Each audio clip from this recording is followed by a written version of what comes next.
Abi Amir menjawab, mencerahkan, memudahkan, memberikan solusi. Hanya di FAT TV.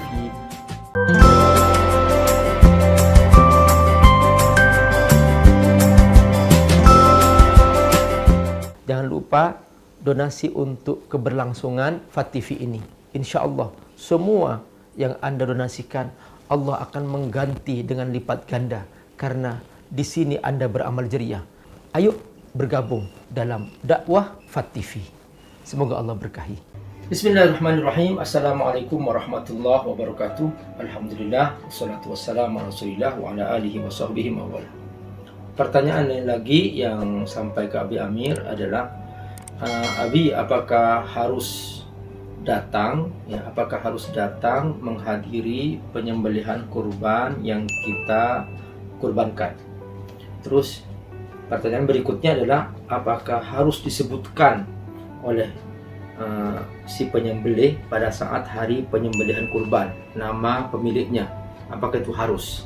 Ya, memang ini di lapangan kadang-kadang ada kesulitan, terutama kalau seumpama ya yang menyembelih itu orang asing dan dia kesulitan untuk menyebutkan nama-nama yang berkurban. Ini juga kadang menjadi kesulitan, terutama misalnya kurban di luar negeri misalnya.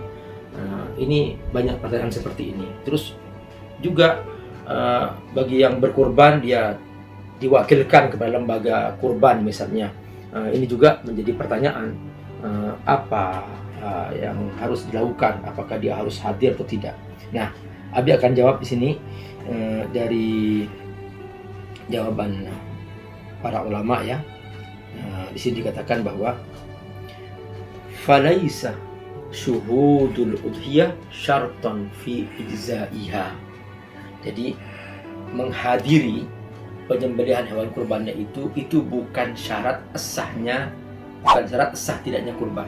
Jadi nggak ada hubungannya dengan pelaksanaan penyembelihan ibadah kurban. Jadi menghadiri itu sunnah biasa saja. Seandainya dia tidak hadir tetap sah kurbannya. Maksudnya begitu. Bal man wakkala ghairahu fi dzabhi udhiyatihi ajza'ahu dzalika. Jadi bagi orang yang sudah mewakilkan orang lain, mewakilkan lembaga tertentu untuk melaksanakan ibadah kurbannya, itu sudah cukup, sudah sah ibadah kurbannya. Wa illam yashhadha, sekalipun dia tidak menyaksikannya. Wa in kana syuhudul udhiyah mustahabban. Memang kalau kita menghadiri, melihat langsung itu sunnah, tapi tidak berhubungan dengan sah tidaknya ibadah kurban. Ini untuk soal yang pertama. Soal yang kedua adalah tentang apakah harus si penyembelih ini, si jagal ini, dia menyebutkan nama-nama kurban. Nah, di sini ada seorang syekh namanya Syekh Abdurrahman Al-Jabrin ya. Beliau menjawab begini. Innal udhiyah ukhrijat kasadaqah, bahwa kurban ini memang dikeluarkan untuk sebagai sedekah. Biqasdin min waraiha at-tasadduq, memang dia niatnya untuk bersedekah. Bilahmiha anil masakin wa khussat fi yaumil id, fi yaumi idul adha, idul nahr wa ayyamut tasyrik.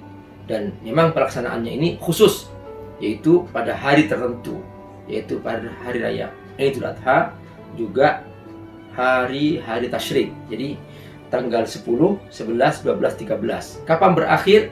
Berakhir pada saat tenggelamnya matahari. Tenggelamnya matahari pada tanggal ke-13 Dzulhijjah. Baru sudah berakhir penyembelihan hewan kurban.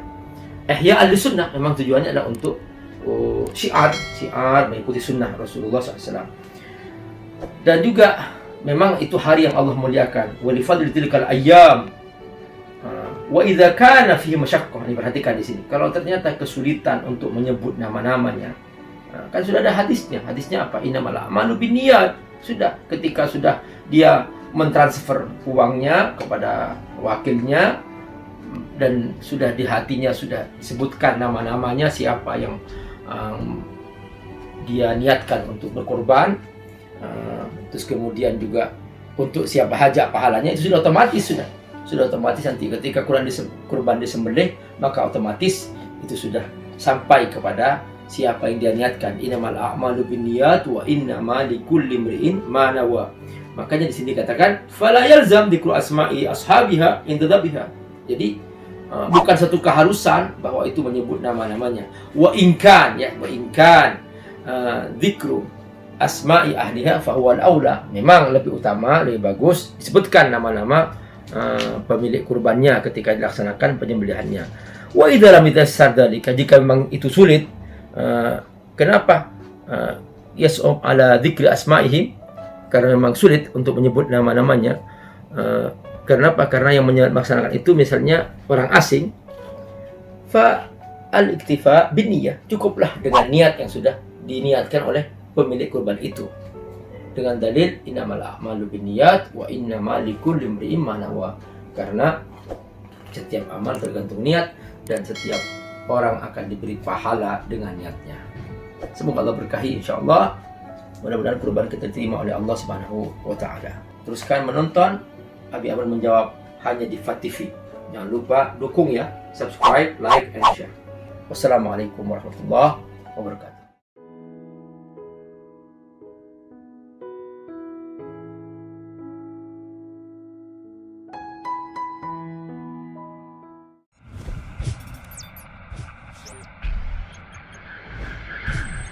Setiap bunda dianugerahi kemampuan multitasking yang luar biasa. Manfaatkan untuk membantu umat sekaligus bonus berlimpah untuk menopang keluarga. Salah satunya, insya Allah bersama Global Kurban ACT. Ibadah kurban istimewa ini turut menguatkan ekonomi umat karena membuka kesempatan bagi Anda yang terdampak pandemi seperti terkena PHK, pemotongan gaji, perdagangan terhenti untuk bisa terus berkarya dan menafkahi keluarga. Dapatkan insentif menarik untuk setiap transaksi kurban yang Anda usahakan. Yuk, ajak sebanyak-banyaknya keluarga, sahabat, kerabat, dan muslimin untuk berkurban bersama Global Kurban ACT. Jadilah agen kurban, segera daftarkan diri Anda di globalkurban.com.